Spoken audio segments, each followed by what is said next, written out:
अफवाज पाकिस्तान ने भारत को वो सबक सिखाया जो वो जिंदगी भर याद रखेगा। कश्मीरी अवाम ने हमेशा कश्मीर बनेगा पाकिस्तान का नारा अपनी आवाज बनाया। पाक भारत जंग में कश्मीरियों ने अफवाज पाकिस्तान के लिए दुआएं की। तहज्जुद के वक्त लोग अल्लाह ताला के हजूर सरबसजूद थे। पाकिस्तान कश्मीरियों की जदोजहद आज़ादी में उनके साथ खड़ा है। वज़ीर आज़म शहबाज शरीफ का आज़ाद कश्मीर में तलबा से खिताब। कहा, माजी में बाज़ अनासिर ने लैपटॉप स्कीम को तनकीद का निशाना बनाया। लैपटॉप किसी सिफारिश या रियायत का नतीजा नहीं बल्कि मुकम्मल मेरिट पर दिए जा रहे हैं। सलाहियत और मेहनत किसी जिस्मानी कमजोरी की मोहताज नहीं होती।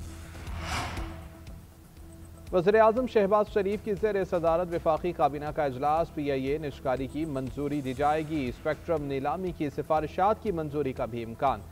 स्पेक्ट्रम नीलामी से इंटरनेट की रफ्तार तेज होगी। नीलामी का मॉडल और कम से कम कीमत हतमी मंजूरी के बाद तय होगी।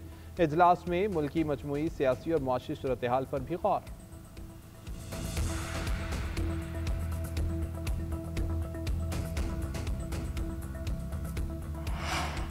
PIA की फरोख से 10 अरब नहीं 55 अरब मिले। निजकारी पर पूरी कौम को मुबारकबाद पेश करते हैं। मुशीर निजकारी मोहम्मद अली की न्यूज़ कॉन्फ्रेंस। बोले कि निजकारी में फील्ड मार्शल सैयद आसिम मुनीर और वज़ीर आज़म शहबाज शरीफ ने अहम किरदार अदा किया। 20 साल बाद PIA की निजकारी में कामयाबी हुई। एक ज़माने में PIA के 50 जहाज चला करते थे। आज PIA के 18 जहाज चलते हैं। इनमें से भी 12 तैयारे लीज पर हैं। वज़ीर इत्तलात अताउल्लाह तारड़ बोले कि PIA का अरबों रुपए का खसारा अब कौमी खजाने पर बोझ नहीं होगा।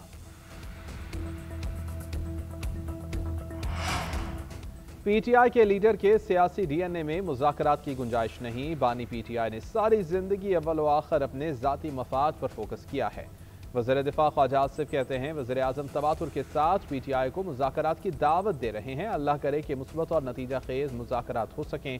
मुज़ाकरात कुछ लोग कुछ दो की बुनियाद पर किए जाते हैं। बानी PTI कोई असूल परस्त शख्सियत नहीं बल्कि मफाद परस्त शख्स हैं। वो ज़ाती फ़ायदे के लिए असूल और इंसानी रिश्ते सब रौंद सकता है।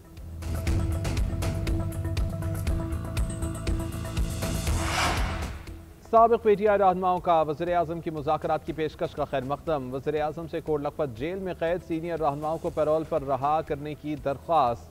खत में दरख्वास्त की कि शाह महमूद समेत दीगर को रिहा किया जाए। रिहाई के बाद सीनियर रहनुमा मुज़ाकराती अमल में मौसर अंदाज से शिरकत कर सकेंगे।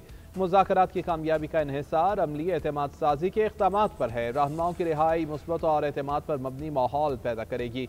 मुल्क को दरपेश सियासी, मुआशी और इदारा जाती बहरानों के हल के लिए ये एक सुनहरी मौका है।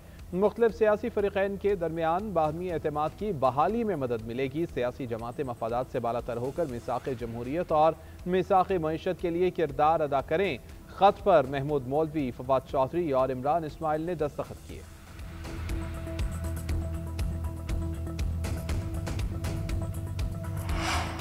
IMF के दबाव पर वफाकी हुकूमत का गंदम खरीदारी के अमल से बाहर निकलने का फैसला। ज़राए के मुताबिक गंदम की सपोर्ट प्राइस सब्सिडी खत्म करने का भी फैसला।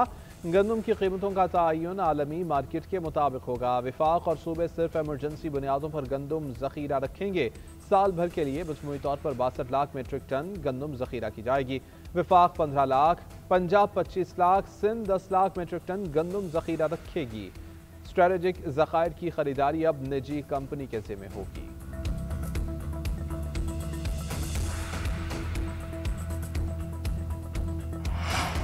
वफाकी आईनी अदालत ने कोयटा में बल्दियाती इंतखाबात को रोकने का हुक्म जारी कर दिया। कोयटा में बल्दियाती इलेक्शन 28 दिसंबर को होना थे। आईनी अदालत ने स्टे ऑर्डर जारी करते हुए समात जनवरी के तीसरे हफ्ते में मुकर्रर कर दी।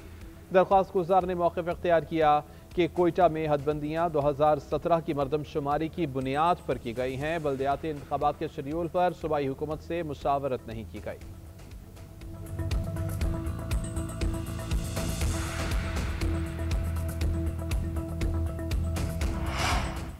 और दौरा श्रीलंका और T20 वर्ल्ड कप के लिए पाकिस्तानी टीम के इंतखाब पर मुशावरत का अमल तेज। ज़राए के मुताबिक स्पिनर शादाब खान और फास्ट बॉलर हारिस रऊफ की टीम में वापसी मुतवक्के। दोनों क्रिकेटर्स बिग बैश लीग में अपनी टीमों के लिए अच्छी परफॉर्मेंस दिखा रहे हैं। क्रिकेटर मां सदाकत और अहमद दानियाल को मौका दिए जाने का इम्कान।